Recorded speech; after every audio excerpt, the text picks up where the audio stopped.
Welcome to the Golden State Media Concepts Beauty Tips Podcast, the show that gives you advice on everything from hair to fashion to skincare products. We'll talk about the latest trends in makeup, hairstyles, and anti-aging remedies. And we'll cover all of the newest fashion trends. If you have an interest in or questions about the beauty and fashion trends that might work best for you, the Golden State Media Concepts Beauty Tips Podcast has got you covered.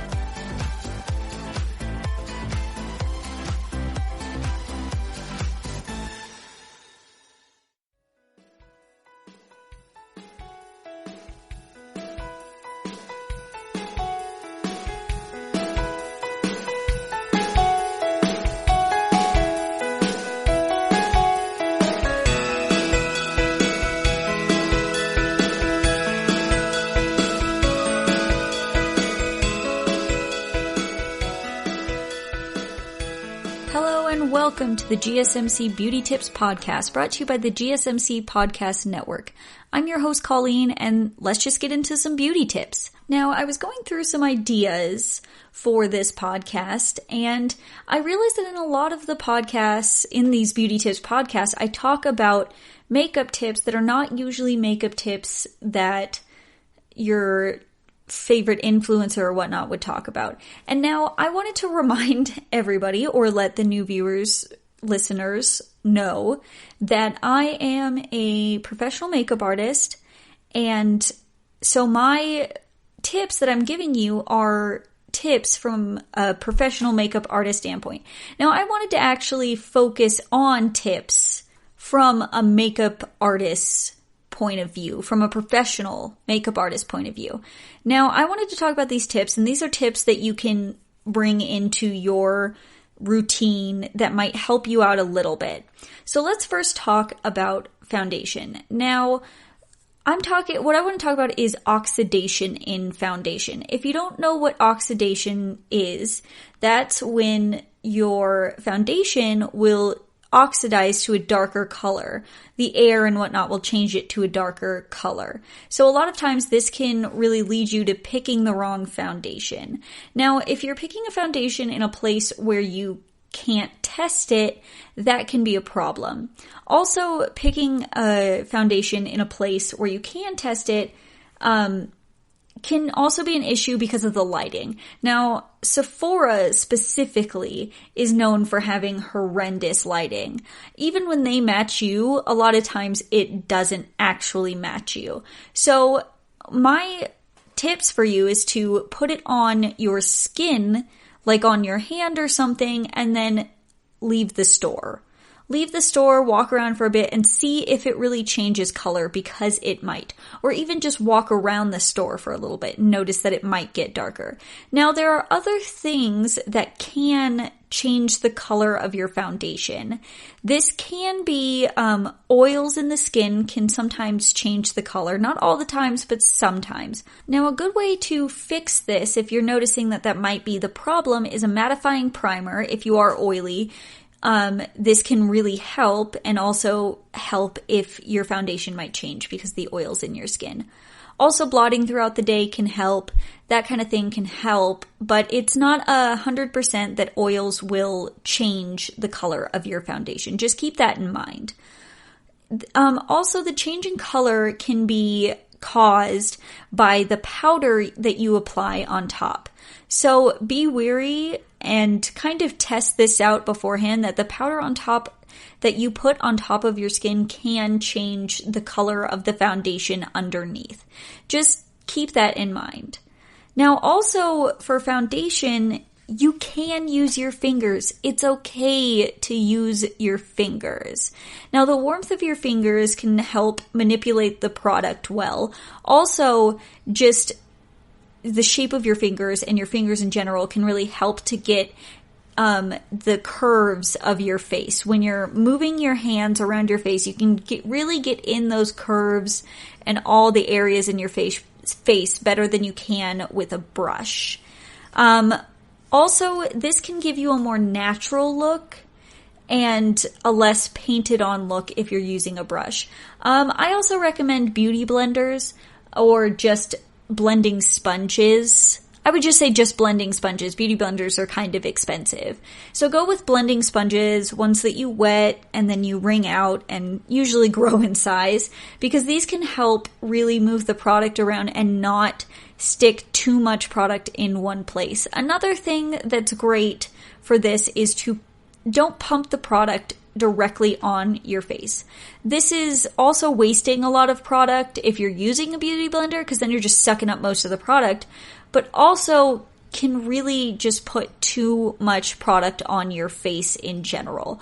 So I would definitely go for putting it on the back of your hand or onto a palette or something like that, and then going in as needed. When I do a makeup on, whether it's on myself or on somebody else, I always pump it onto either the back of my hand or onto a palette, and then take as much product as I need from there and then build up as I go along.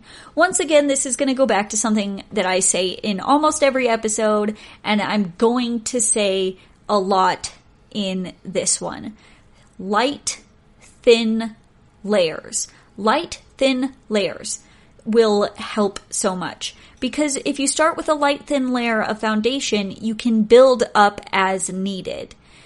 Because if you're just putting on as much as you think you need on your face, you can go overboard. And really light, thin layers will help to not let you go overboard with your foundation and really give you a more natural skin-like finish than just going straight in with whatever product you have, with a lot of product on your brush or a lot of product on your sponge.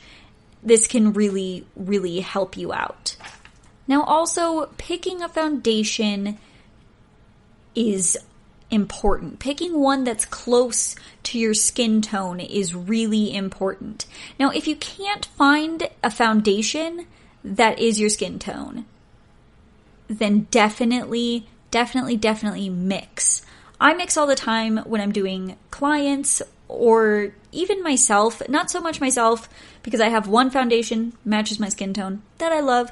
But when I'm doing a client, I mix, because I'm not always going to find their exact shade in a foundation. So mixing is a must. If you found a foundation that you really like the formula and everything about it, but you can't find your shade, then take a shade that's a little lighter than your skin tone and the shade that's a little darker than your skin tone and mix those two. This will really help you get that shade that is almost perfect for your skin tone. You can always add a little more of the lighter or a little more of the darker to really get the skin tone that you're looking for. Also, knowing your skin type is important. Knowing your skin type when you're picking a foundation is so important, because you may see this foundation that looks fabulous on this celebrity and they're promoting it. They're like, you should have this foundation. You're like, I need that. But that foundation might not work for your skin tone. That foundation, or not skin tone, skin type. That foundation might be mattifying and you've got a drying skin type. That foundation might be really for dry skin and you've got a really oily skin type. Now really go by your skin type.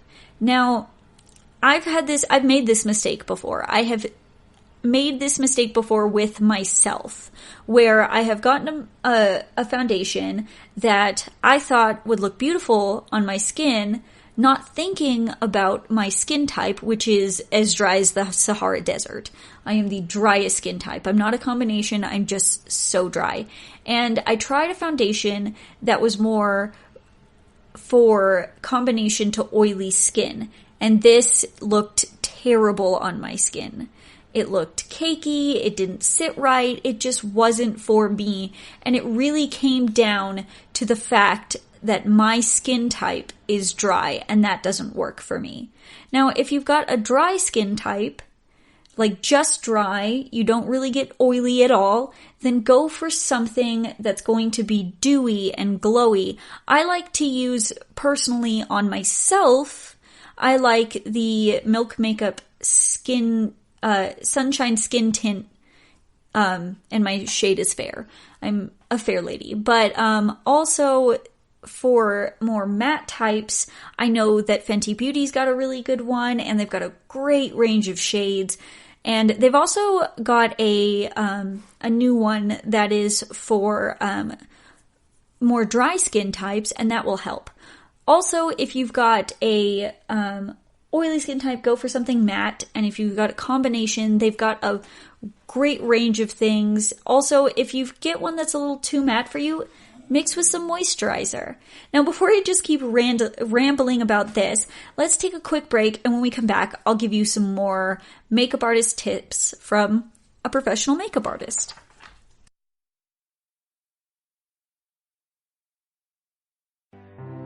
The GSMC Life and Happiness podcast takes you on a journey of exploration. We'll discuss tried and true methods alongside the latest trends of how to best live your life to its fullest and happiest. From psychology to meditation, science to self-help books, the GSMC Life and Happiness podcast will help you to discover what makes you happy and how you can live life being the best you possible. Download the GSMC Life and Happiness podcast on iTunes, Stitcher, SoundCloud, Google Play, or anywhere you find podcasts. Just type GSMC in the search bar.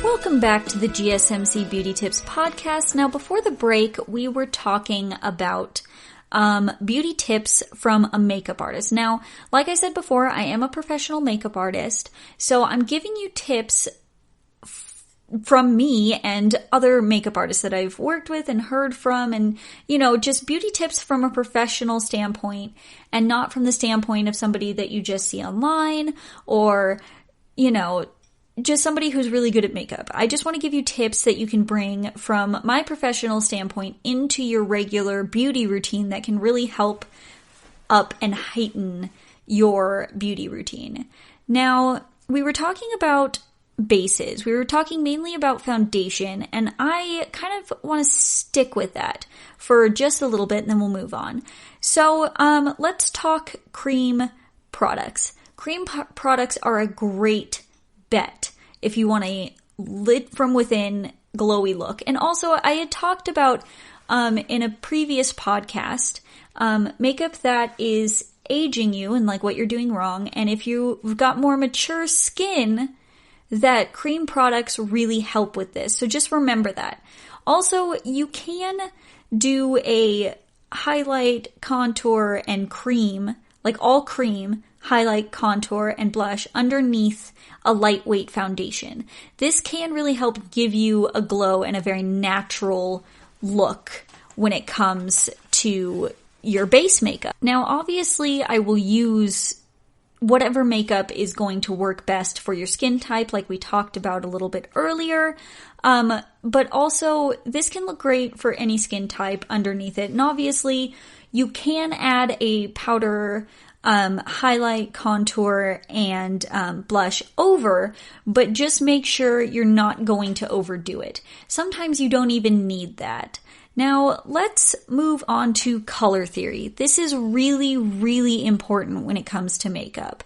Now, take a look at a color wheel. I will post a color wheel on the @GSMC _ beauty tips Twitter and the GSMC Beauty Tips Facebook. I'm always active on there and always willing to answer questions and just talk with you and hear beauty tips that you have. And I will definitely post a picture of a color wheel on there because the color wheel, you need to take a look at it. The color theory is so important when it comes to makeup. Color theory is important when it comes to finding your shade. And it's also really, really important when it comes to color correcting. Now, I'll talk more in depth about color correcting in a minute, but I did want to talk about what it means. So opposite colors on the color wheel will cancel each other out, But also, opposite colors on the color wheel can help really pop your eye color. Now, I have blue eyes, and on the color wheel, the opposite is orange. So when I put on orange eyeshadow or orange tones, it really makes my blue eyes pop. So I really like to go for those types of tones a lot in my makeup looks. Now, red colors can also help pop my eye color out.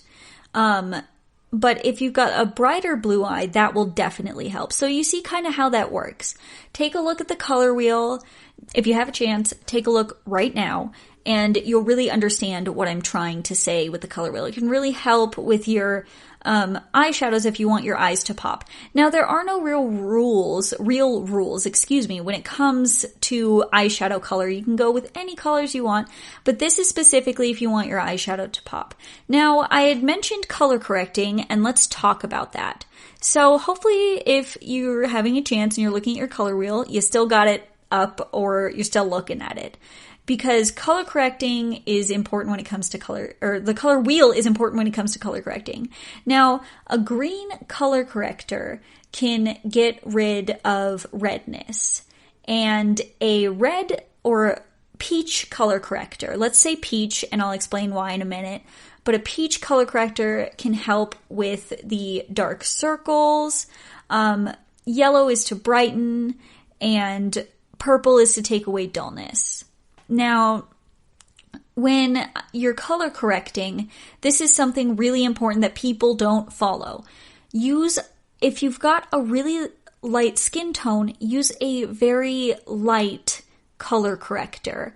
Now, if you've got a darker skin tone, you can use a darker color corrector, but don't use something that's really, really dark.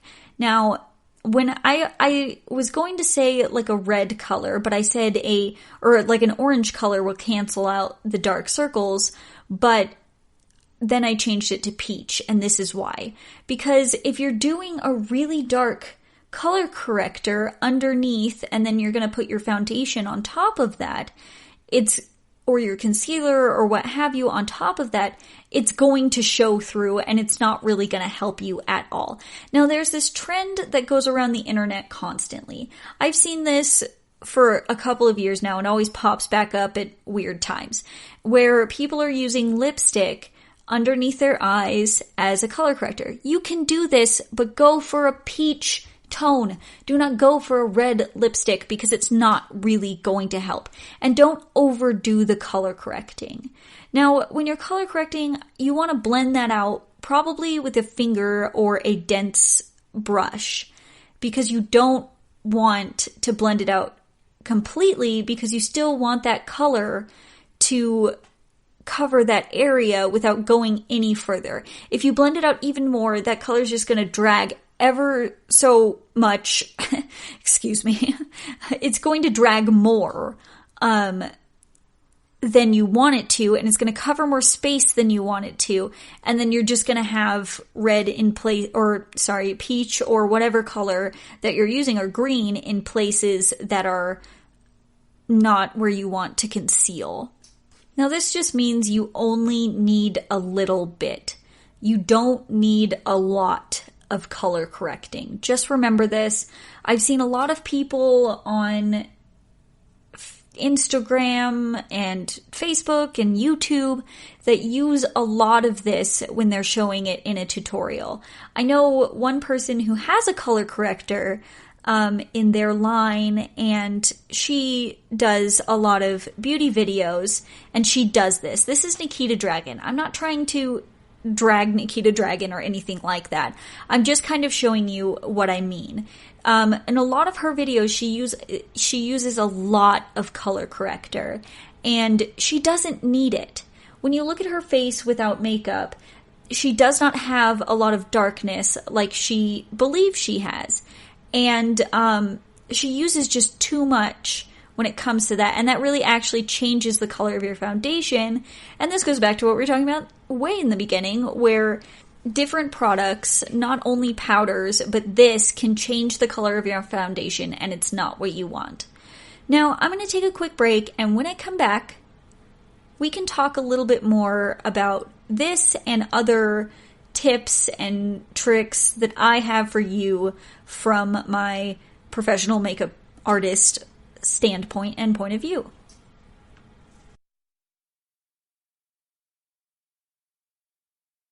Tired of searching the vast jungle of podcasts? Now listen close and hear this out. There's a podcast network that covers just about everything that you've been searching. Hey! The Golden State Media Concepts Podcast Network is here. Nothing less than a podcast bliss with endless hours of podcast coverage. From news, sports, music, fashion, cooking, entertainment, fantasy, football, and so much more. So stop lurking around and go straight out to the Golden State Media Concepts Podcast Network. Guaranteed to fill that podcast itch. Whatever it may be. Visit us at www.gsmcpodcast.com. Follow us on Facebook and Twitter, and download us on iTunes, SoundCloud, and Google Play.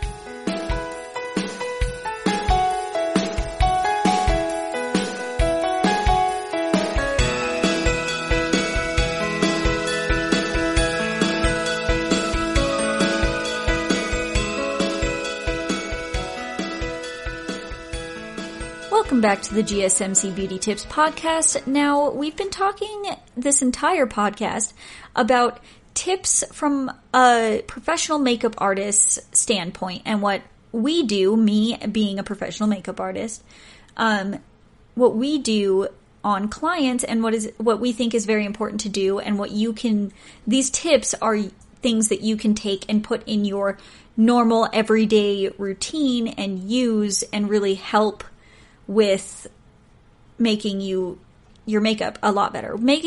Taking your makeup to the next step. Now, we were talking specifically right before the break. If you're just tuning in, why are you just tuning in? This is a podcast and you should start from the beginning. Otherwise, you're really missing out on a lot of good tips. But we were talking about the color theory, the color wheel, and color correcting. This is all very important. But I want to talk about some eye stuff now. Now, this is a thing that I see often in tutorials or just on social media in general, and that's pulling at the eye. Now, a lot of people pull at the eye to do your cat wing, or they put tape under their eye to do a cat wing, or you're pulling down on your eye to put the eyeliner in your waterline, or pulling up to put it in your tight line, which is your upper waterline. Now, do not do this. Do not pull on your eye skin. It is so dangerous. It's just not good. It's not good for your skin. The skin around your eyes is very, very thin.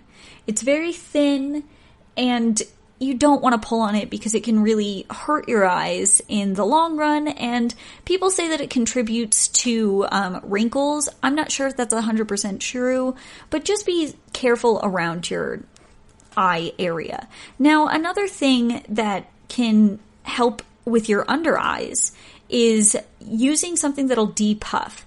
Now, you might wake up and notice that you've got some puffy under eyes, or anything, or maybe you were crying a little bit, I don't know. But to get rid of this puffy eye-ness, use a cold eye cream, or Milk Makeup has a cooling water stick. Stuff that's cooler underneath your eyes will really help to depuff. Now, some eye creams have a metal applicator tip, and that is cooling and can be used underneath the eyes where it's intended to be used, and that can help depuff and also add a good serum to your under eyes. Now, this can really help with a lot of things, and this is a good way to prep your under eyes for makeup as well. Now, talking about prepping the skin is so important. Always do your skincare.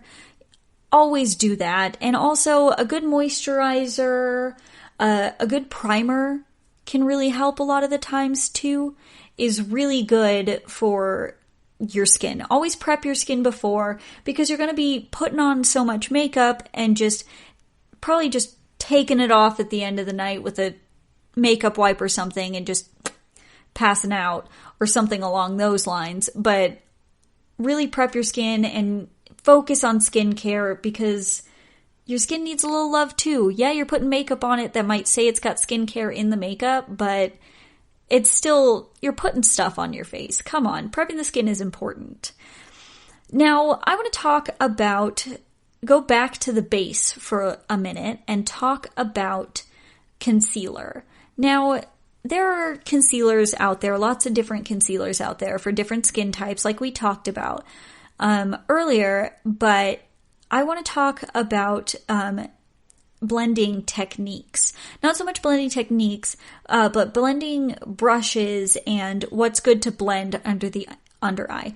Now, blending brushes that are meant for like eyeshadow but are a little denser can be really good for blending out your concealer, because you don't want to do this thing that I see all over the internet where they make these huge triangles of concealer under your under eyes. Now, usually a few dots in the inner corner and maybe a few in the outer corner is really good to do. And then you can either blend it out with your fingers is a really good one, because your fingers are warmer and can really help move and warm up the product under your eye. But also the denser eyeshadow blending brushes are really good for blending out your concealer as well, because you don't want to blend it out too far. You don't want to take your concealer down way too far. If you need concealer on other areas because of blemishes, then just put that on the blemishes. But also, if you're using, I think I've talked about this before, but if you're using a concealer that's a shade lighter or a few shades lighter to highlight under your eyes, don't put that on top of your blemishes, because it will highlight your blemishes. And you're trying to cover them, not highlight them and bring them out even more than they already are there. Like, just don't do it. It's not a smart idea. Use a concealer that's very, very close to your skin type when it comes to that. And also, use a little bit of concealer on that. Don't use a whole amount of concealer that's going to go way around. You just want a little concealer that's going to help cover that blemish. Another thing is, when it comes to concealer under your eyes, they make so many full coverage concealers nowadays, because full coverage seems to be the thing. Not so much a thing from my perspective, because I'm not trying to make your face look like a mask. And the thing with these thicker, full coverage concealers, when you put them under the eye, they're really going to accentuate any line you have under there. And if you put powder on top of that to counteract the creases in your eyes on top of this full coverage foundation, it's really, really, really going to make your under eyes look powdery and cakey and crepey. Sometimes the powder won't help in this situation. So use something that's a little thinner under the eyes, but you can use these full coverage concealers on the blemishes. But once again, really make sure that it's your skin tone.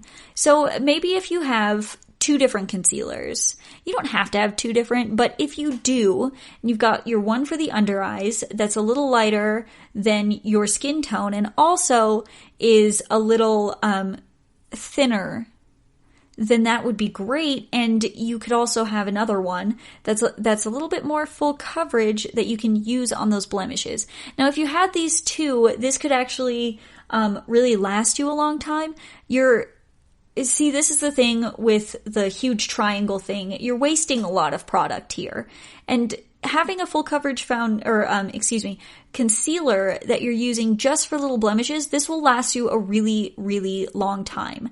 And if you've got the other one and you're doing just a little bit under the eye to help conceal and brighten, then this will last you a long time too. Don't waste product. That's a big thing that I see in a lot of these, tutorials and whatnot on social media, is you're just using too much product. Don't use a lot of product. Really take it back and once again, light thin layers and build up as needed. This works a lot for under eye concealer. Light thin layers. If you put a little bit on and you blend that out and you realize maybe I need a little bit more coverage, then use a little bit more and just build it up as needed. Now let's take a quick break, and when I come back, we'll talk about some more beauty tips from a professional makeup artist's point of view.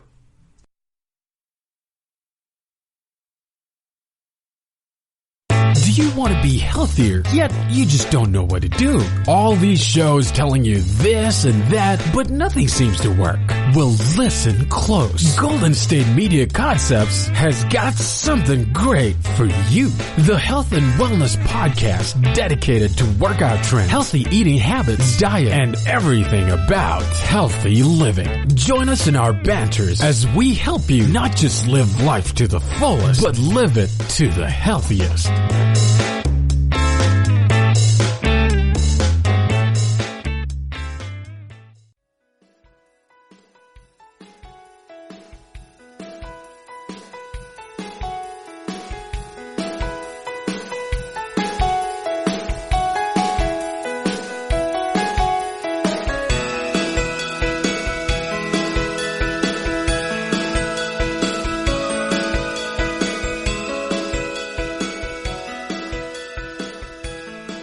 Welcome back to the GSMC Beauty Tips podcast. Now, this entire podcast, we've been talking about beauty tips from a professional makeup artist. Now, I'm going to say this again. I'm going to say it a million times in this podcast, just so we could get it through, that I am a professional makeup artist. So these tips are tips and tricks that I know, and they're not just tips from other makeup artists that I'm throwing at you. Just putting it out there. But we've been talking about that, and before the break, we really talked about not pulling on your eyes and depuffing, and we also talked about concealer. Now, let's talk about powder. Now, I don't use a lot of powder on myself because I am so dry. Sometimes I don't even use powder at all. But if you are oily, powder is essential. And I want to say you don't need to set the whole face with a lot of powder. Now, this is something that I see a lot of influencers and whatnot do, where they just put so much powder on their face and they brush it off and it looks great, but it's just not. It really, like, in real life, this looks cakey. It looks really cakey, and it looks good on them because they're doing this under their lighting and their special beauty lighting and whatnot. And I don't like it. Like, it just looks cakey in real life.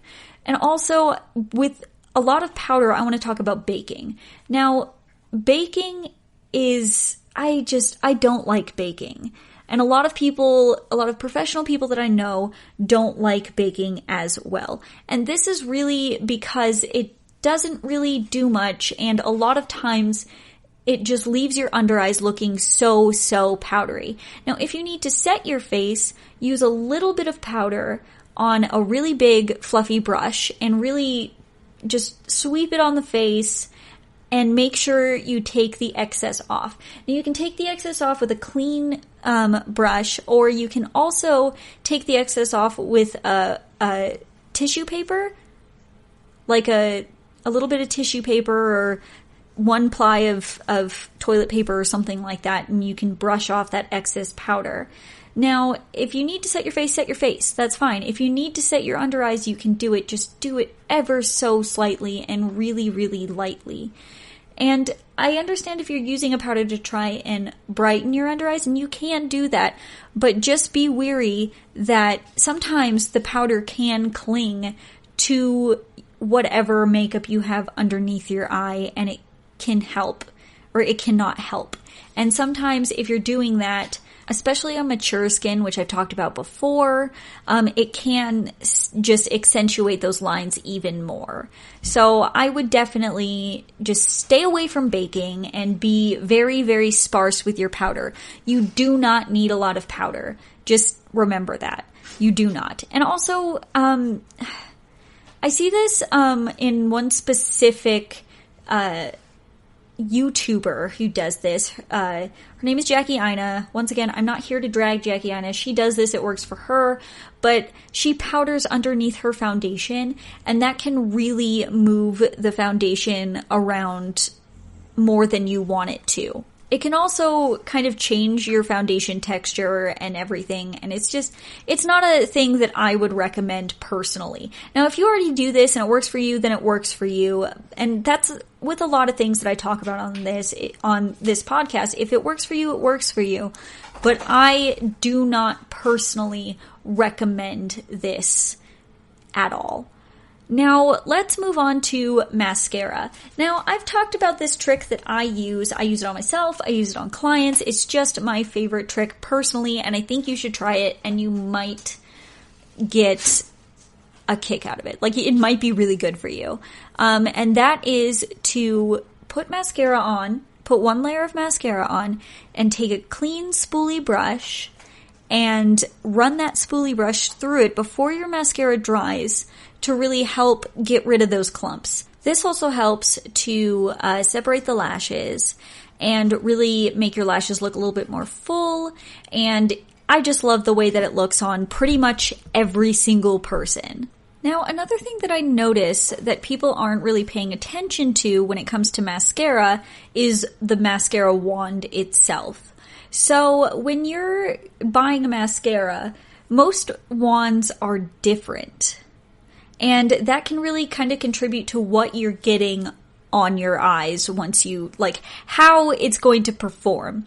Now, a lot of times something you can do is if you get a mascara and it's not working for you, but you have another mascara that you like, you can see what kind of wand that is.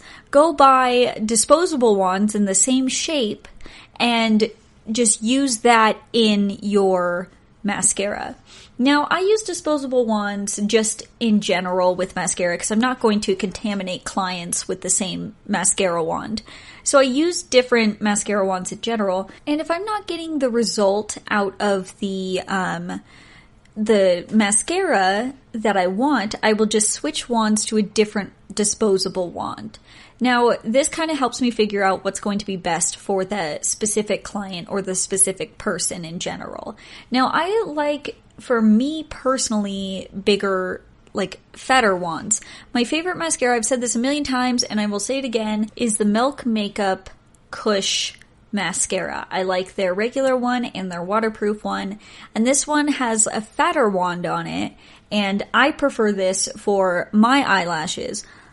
And I really just like the mascara itself. But this can also just be a good, almost hackish, if you will. If you have a mascara you don't use, you paid maybe too much money for it, and you want to do something with it, then buy some disposable mascara wands in different shapes. And maybe one of those will work the best for you. Now let's move on over to bronzer. Now, you don't always need bronzer or contour. You basically don't have to use one or the other, but bronzer can help really warm up the skin, and if your foundation seems a little too light or just not right, a little bit of bronzer can kind of help to change, and the same with contour, it can kind of help to change that color of foundation to something that's a little bit better for you. But one thing that I really, really like to use bronzer for, and also contour shades for, is eyeshadow. Now, bronzer is really good if you want a really minimal look, but you're going for something like a big, bold red lip, but you want something super minimal on the eyes. Maybe you just put mascara on and you're like, I need something a little bit more. The best thing that I like to do is to just run some bronzer through the crease. And it still gives that definition without being an overly make-upped eye, if that makes sense. And sometimes I do this just in my daily routine, is just put a little bit of bronzer in my eye and then I'm done. Like, that's all I need. Not in my eye, in my crease, excuse me. But I just put a little bit in my crease and then I'm done with it. It's just kind of the best way to do a really natural look. And also, if you're trying to, like, do a little bit of makeup, but you don't want a lot of bit of makeup, you can just run a bronzer real quick through your crease and then just call it a day. This is one of those things that really works really well for everybody pretty much. It looks great. It's a great way to just kind of do a little eyeshadow or something to not leave your eyes so bare. I do this all the time. It just looks great, and I think you should add this into your routine personally. Now let's take a quick break, and when I come back, we'll talk about some more beauty tips from a professional makeup artist point of view.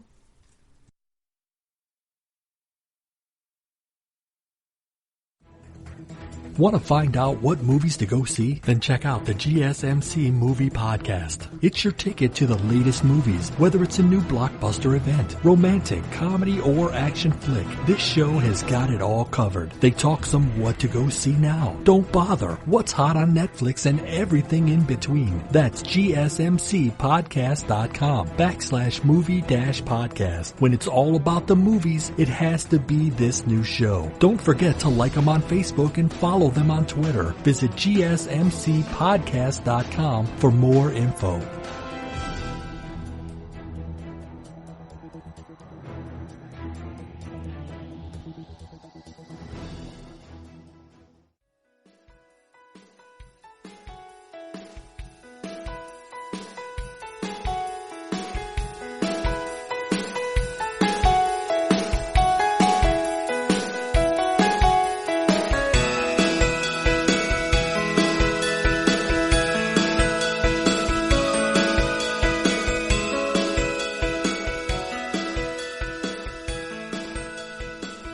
Welcome back to the GSMC Beauty Tips Podcast. Now, we've been talking this entire time about tips from a professional makeup artist point of view.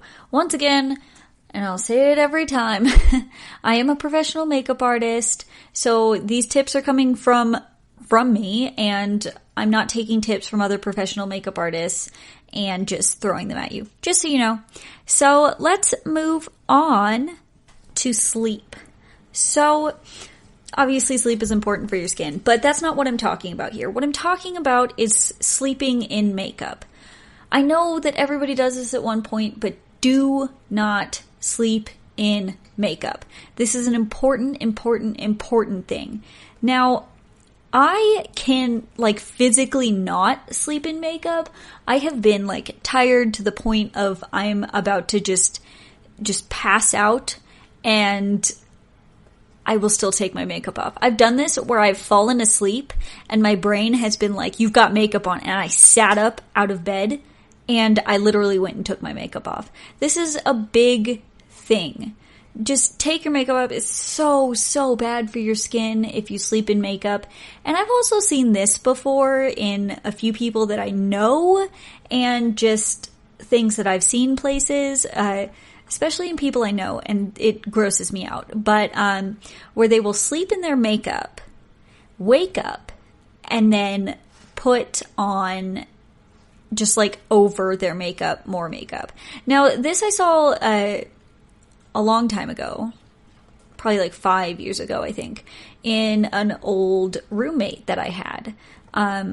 We don't speak anymore, but anyway, she would sleep in her makeup, and she always had a winged eyeliner. She'd sleep in it, and then she'd tell me that she liked to sleep in her makeup because then she could wake up and just retrace her wing. I don't know how many times she would always do that, and that's just, it's a no-go. Please don't do that. It's so bad for your skin. Do not sleep in makeup. Oh, it's so bad. Now let's talk about eyeshadow. So when it comes to putting on eyeshadow, and if you listen to my makeup podcast where I did my makeup with you guys, then you'll know that I did this, where you take your eyeshadow, when you dip into the pan of the eyeshadow, you take it out, tap off the excess eyeshadow. This will really refine your technique. When you tap off the excess eyeshadow, you're taking off a lot of the pigment that's on there, so you can start with a little bit, and you're not just putting down a big patch of product and then blending that out, because you could be putting it down in a place you don't want the majority of the product, which is, first off, you should always start where you want the majority of the product. But anyway, You don't want to get stuck with putting too much product down in one area and having a hard time blending it out at the end, and then everything doesn't look smooth. Now, a good thing to do when you do this, you tap off the excess, and then you really go in, what am I going to say? If you've been listening to me for a while, you'll know light, thin layers. Yep, light, thin layers. That's what you want to do with your eyeshadow as well as everything else. So take a little bit of eyeshadow on a brush and really put it in, starting where you want your eyeshadow the deepest, and stick that, or at least where you want the most product, start there and then blend. Also, don't blend up too high. If you're blending up too high, you're just going to take it all the way up.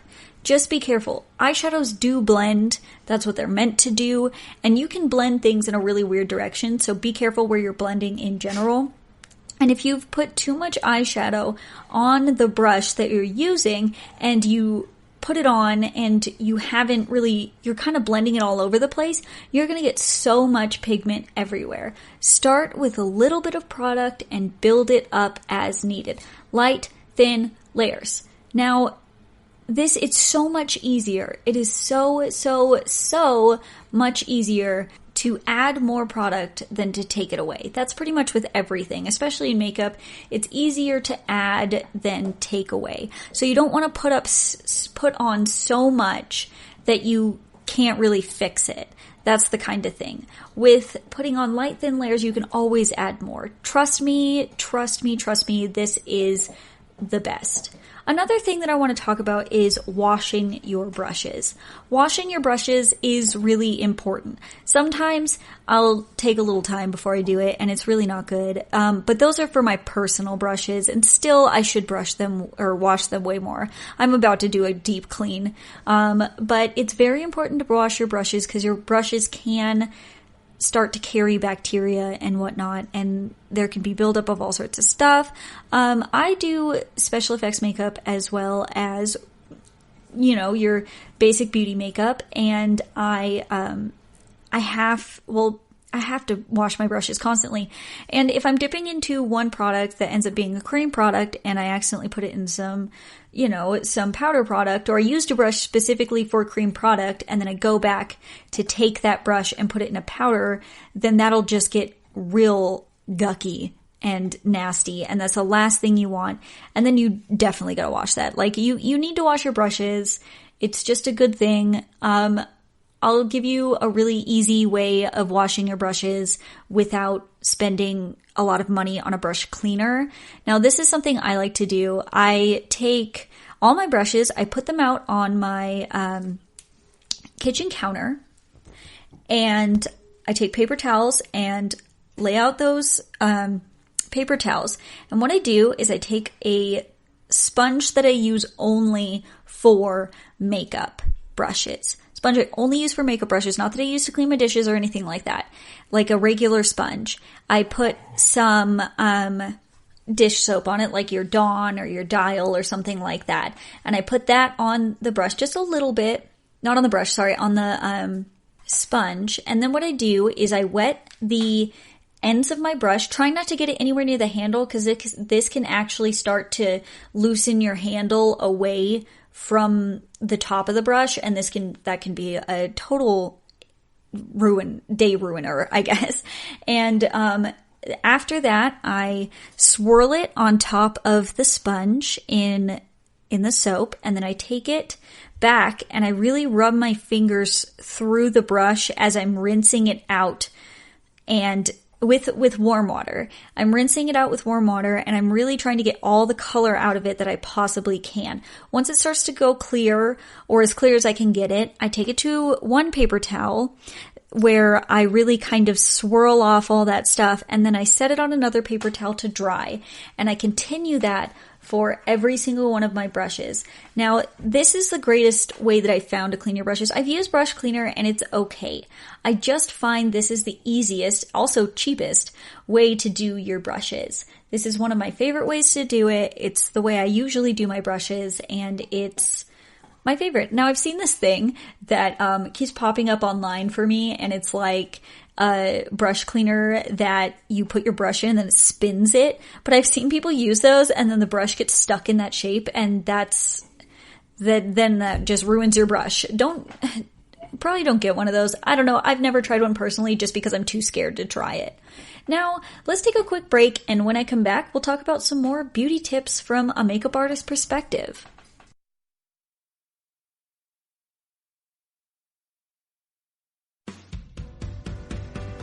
The Golden State Media Concepts Travel Podcast, the show that gives you advice on everything travel. We explore places you've always wanted to go, as well as giving tips for traveling in those places. We'll give you advice on the best sites for travel tips, information, and discounts. Join us as we travel the world, explore cultures, and meet new people. The Golden State Media Concepts Travel Podcast has got you covered. Download the GSMC Travel Podcast on iTunes, Stitcher, SoundCloud, Google Play, or anywhere you find podcasts. Just type GSMC in the search bar.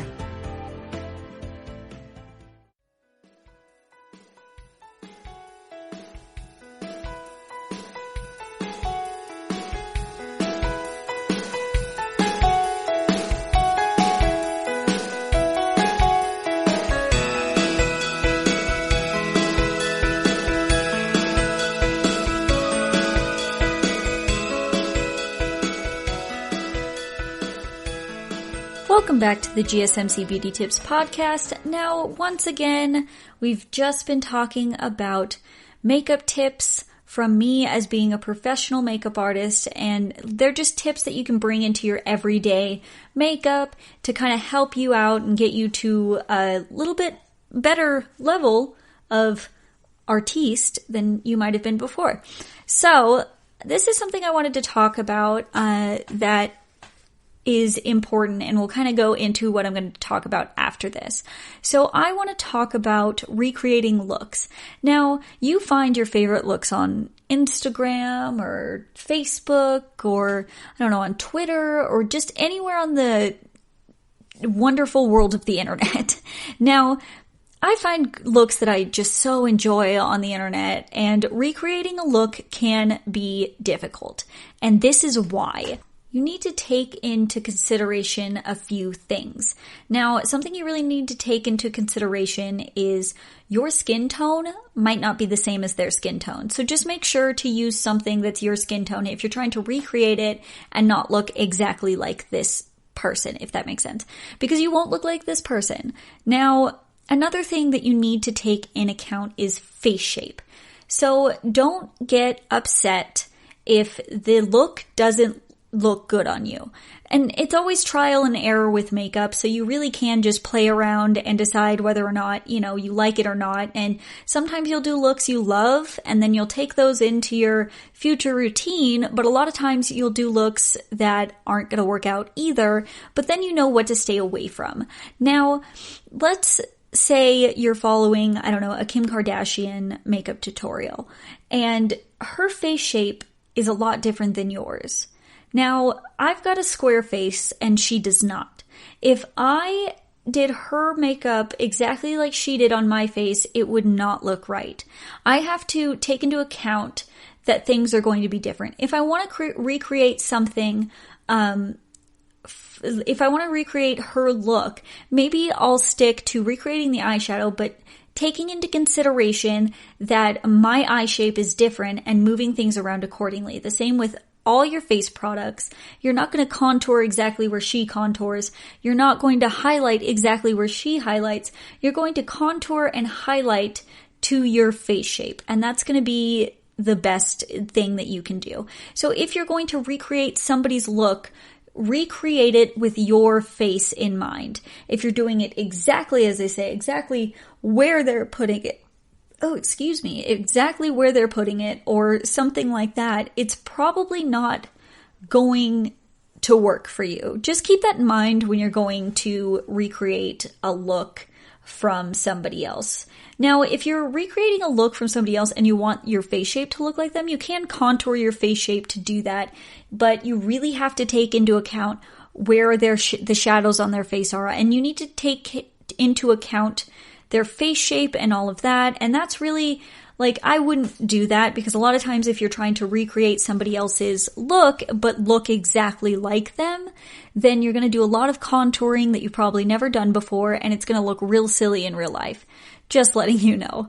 But with that, let's talk about some things that if you're having a professional makeup artist do your makeup, will help you in the long run. So basically just courteous things and stuff like that. If you're asking somebody to recreate a look on you, just take into account that they will be doing it to your face shape. So you're not going to look exactly like this person. So don't get mad at them.